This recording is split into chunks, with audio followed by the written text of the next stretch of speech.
परमात्मा के परमात्मा ही बने रहते हैं। पूर्णात् पूर्णमुदच्यते वेद में लिखा हुआ है। सबको पूर्ण करने के बाद भी पूर्ण के पूर्ण ही बचे रहते हैं। जटायु ने कहा हमको आप भगवान बना दी। भगवान ही सबको भगवान बना सकते हैं। संत भगवान बनने की युक्ति बताते हैं। सदगुरु भगवान बनने की युक्ति बता देंगे। जिस युक्ति से भगवान आपको भगवान बना देंगे, वो युक्ति केवल सदगुरु ही जानते हैं और कोई नहीं जानता। और भगवान श्री राम ने जटायु को भगवान बना दिया। रामायण में लिखा हुआ है, गीध देह तजी धरी हरि रूपा। गिद्ध का शरीर उनका छूट गया और जटायु भगवान बन गया, हरि रूपा।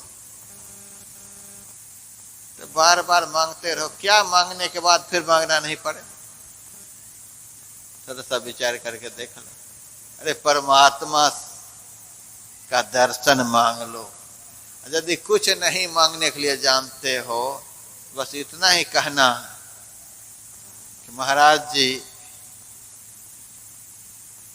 हमारे अंदर में आप इतना प्रेम भर दो कि हमें उस प्रभु को छोड़कर और कुछ भी नहीं सुहाए।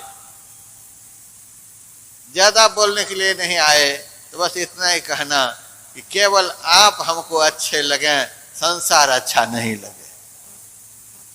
इतने से भी काम बन जाएगा। फिर बार बार सिर खाते रहो, यह दो वह दो वह दो वह दो। यदि आत्मा परमात्मा का दर्शन हो गया तो सबसे बड़ा उलझन सुलझ गया। फिर जीवन में कभी उलझन नहीं आएगा। ऐसे उलझन को जो सुलझा दे, उसी को दुनिया का सबसे बड़ा दलाल कहा जाता है। उसी दलाल का नाम सदगुरु है। विशेषता यही है कि कमीशन कुछ भी नहीं लेते हैं। सबसे बड़ा उलझन को सुलझा देते हैं और कमीशन कुछ भी नहीं।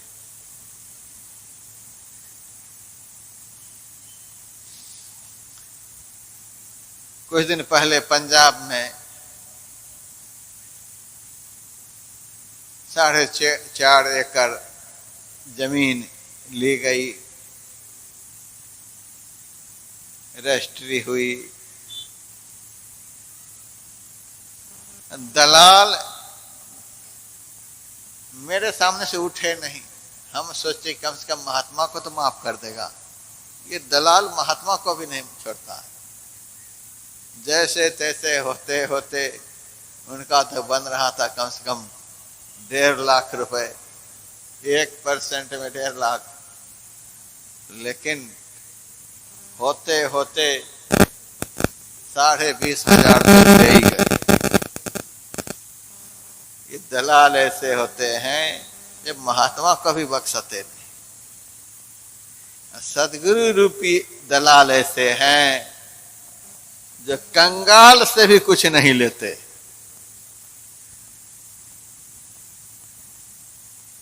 साचो उपदेश देत, भली भली सीख देत, समता सुबुद्धि देत, कुमति हरत है ज्ञान देत, ध्यान देत, आत्म विवेक देत, ब्रह्म को बताए देत, ब्रह्म में चरत है मार्ग बताए देत, भावहु भगति देत, प्रेम की प्रतीत देत, अभरा भरत है सुंदर खत जग संत कछु लेत नाही, निसी दिन संत जन देवो ही करत है। जिनका अवतार इस धरती पर समाज को देने के लिए हुआ है, उन्हीं को संत कहते हैं। लेते हुए यदि संत दिखलाई दें तो समझ लेना ये फर्जी मामला है। यदि संत लेते हुए नजर आए, आपके पास रसीद लेकर के पहुंच जाए, थोड़ा सा कटा दो, ये अधिवेशन चल रहा है, ये अधिवेशन चल रहा है, ये मकान बन रहा है, ये दुकान बन रही है, ये काम है, वो काम है। यदि संत के भेष में हाथ फैलाने के लिए कोई आपके दरवाजे पर आ जाए, सावधानी हटी, दुर्घटना घटी। सावधान हो जाएं कि मामला फर्जी है, क्योंकि शास्त्र में संत उसी को कहा गया है जो समाज के लिए बोझ नहीं होते, जो समाज के बोझ को उतारने के लिए अवतार लेते हैं। निसी दिन संत जन देवो ही करते हैं। संत के चरणों में लक्ष्मी का निवास है। वो संत हाथ फैलाने के लिए दर दर भटके, लक्ष्मी जी जान लेकर के उनके सामने से भागे। हे भगवान, उनको क्या कहेंगे? साक्षात दरिद्रा ही दरवाजे पर खड़ा हो गया, जिनको देख करके लक्ष्मी भागे। ऐसे आदमी आपके दरवाजे पर खड़े हों तब क्या होगा? संत उसी को कहते हैं जिनका अवतार समाज को देने के लिए। निसी दिन संत जन देव ही करते हैं। लेकिन आप लोगों को भी समझाना बहुत मुश्किल है।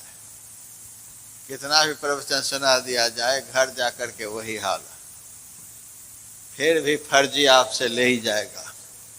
हम आप लोगों के पैसा बचाने के लिए कांप में आए हैं। आप ऐसे फर्जी को देखते ही थर थर कांपने लगना। कांप में आए हो तो मैं कांपने के लिए सिखला रहा हूं। फर्जी सामने आ जाए तो थर थर कांपने लगना कि महाराज हमारे पास उतनी व्यवस्था नहीं है। आप बहुत दूर से चलकर आए हो तो रोटी दाल खा लो, बासमती चावल भी नहीं खिलाना। फर्जी के लिए तो एकदम फर्जी चावल, फर्जी दाल, सब्जी ज्यादा से ज्यादा तो छिलका वाले आलू की सब्जी। विदा कर दो हाथ जोड़ करके। ऐसे संत का सम्मान यदि समाज में हुआ जो फर्जी है, तो समाज भ्रमित हो जाएगा। समाज आज भ्रमित हो रहा है। इसीलिए निसी दिन संत जन देवो ही करते हैं। ऐसे सदगुरु यदि जीवन में मिल जाए, जिनका जीवन बिना कमीशन लिए ही सबसे बड़ा उलझन छुड़ाने के लिए है, तो समझ लेना कि परमात्मा ने दुनिया का सबसे बड़ा दुर्लभ पदार्थ दे दिया। आचार्य शंकर ने कहा सबसे बड़ा दुर्लभ पदार्थ सदगुरु का मिलना। अब तो राजधानी से पांचों पदार्थ तक पहुंचा दूंगा। दूसरा दुर्लभ पदार्थ संत का संग प्राप्त होना दुर्लभ पदार्थ है। यहां सब नहीं बैठ सकता। भाग्यो दैन बहुजन्म समर्जितेन सत्संगमं च लभते पुरुषो यदावै। अनंत जन्म का सोया हुआ भाग्य जिनका जागृत होता है, उनको जीवन में संत का संग प्राप्त होता है।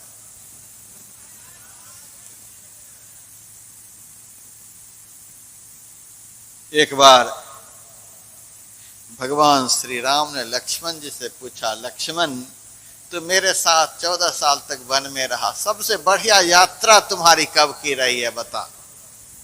लक्ष्मण ने कहा आपके साथ में तो कहीं भी हम रहे बहुत बढ़िया यात्रा रही है। कहा फिर भी सबसे बढ़िया यात्रा कब की रही है मेरे साथ में सो बता। लक्ष्मण जी ने कहा जिस दिन मेघनाद से युद्ध करते हुए उनकी प्रचंड शक्ति से मैं घायल होकर मूर्छित हो गया था। वह पापी मुझे उठाकर ले जाना चाहता था लंका में, लेकिन नहीं ले जा सका। हनुमान जी वहां आए। हनुमान जी संत हैं। हनुमान जी आए और हमारे मूर्छित शरीर को उन्होंने उठा लिया गोद में और लेकर के चले। यात्रा शुरू हुई और हनुमान जी ने ला करके आपकी गोद में रख दिया।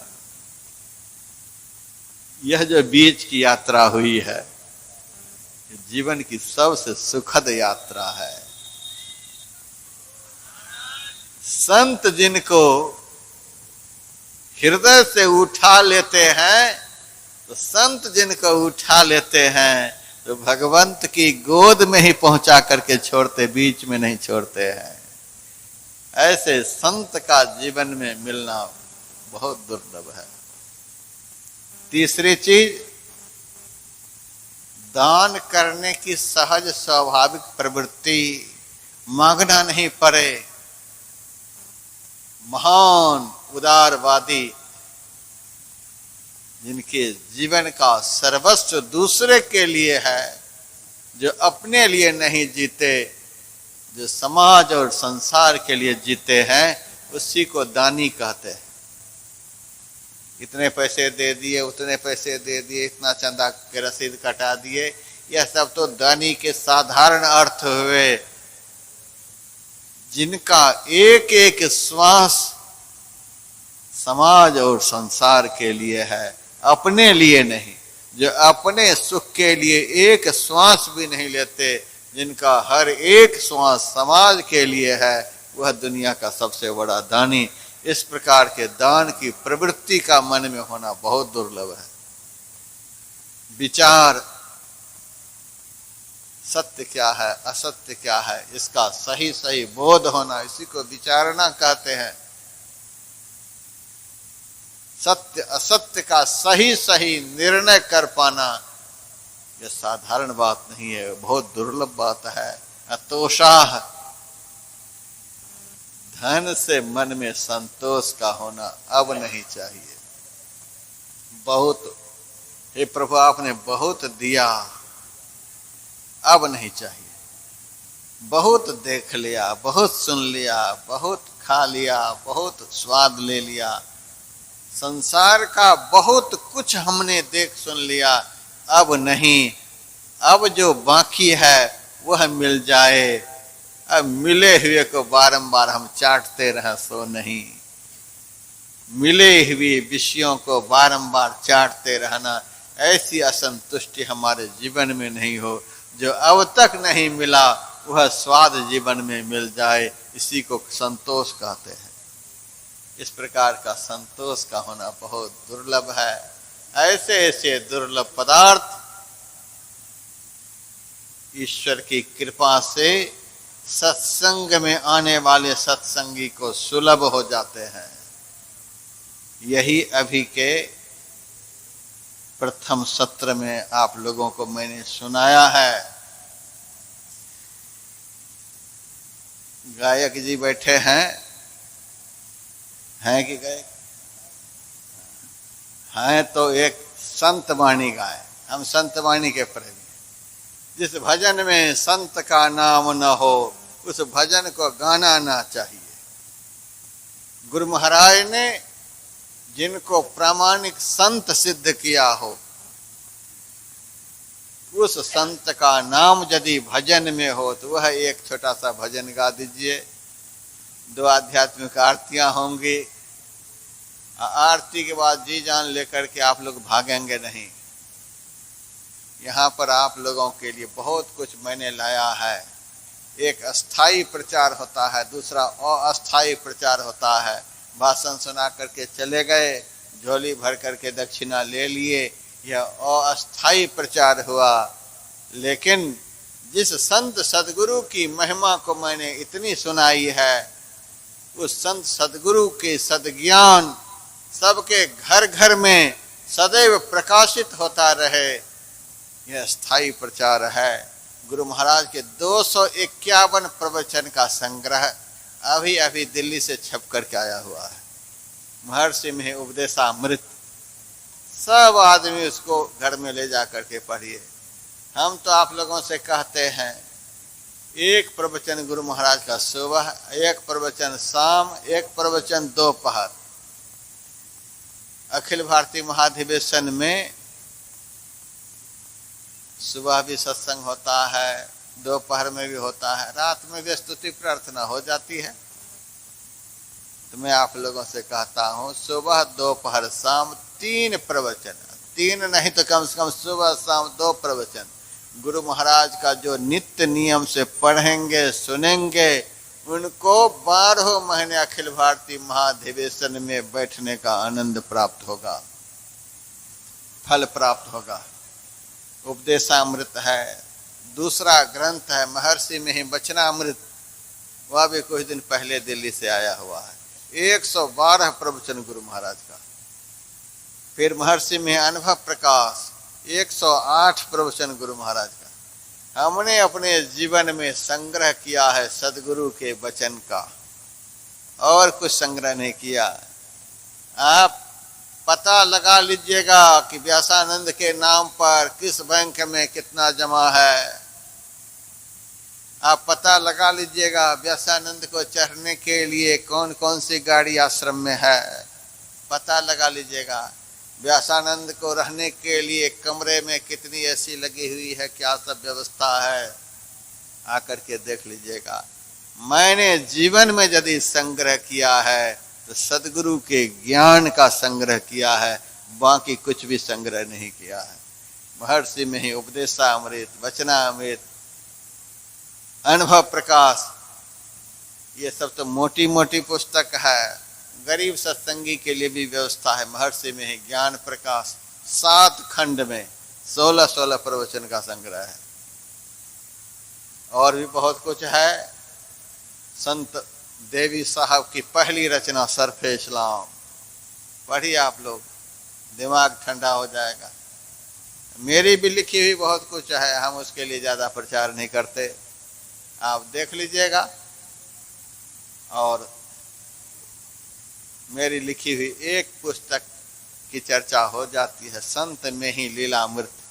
जिस तरह से तुलसीदास जी महाराज ने अपने इष्ट श्री राम के समग्र चरित्र को आदि अंत चौपाई दोहा छंद में लिखे हैं, उसी तरह से मैंने प्रयास किया है सदगुरु में ही परमहंस के समग्र चरित्र को, आदि अंत चरित्र को, प्रामाणिक चरित्र को रामायण की शैली में चौपाई, दोहा, छंद, सोरठा, श्लोक 5 कांड में अर्थ सहित संत में ही लीलामृत यहाँ पर उपलब्ध है।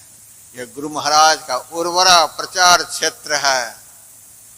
कहीं उस ग्रंथ की कीमत सुन करके कांपने नहीं लग जाइएगा। कोई पुस्तक 800 रुपए की है, कोई 500 की है, कोई 350 की है, कहीं कांपने ना लग जाए आप लोग। यदि पढ़ लीजिएगा इन पुस्तकों को तो कब कपी छूट जाएगी। यमराज भी खड़ा होगा सामने तो कांपेंगे नहीं। इन सब पुस्तकों को पुस्तक स्टॉल पर से लीजिएगा। अलौकिक जागरण पत्रिका भी है, वह भी देखिएगा। एक भजन, 2 आध्यात्मिक आरती, आरती के बाद ही किसी को उठना है। यह सत्संग की मर्यादा है। जय गुरु महाराज।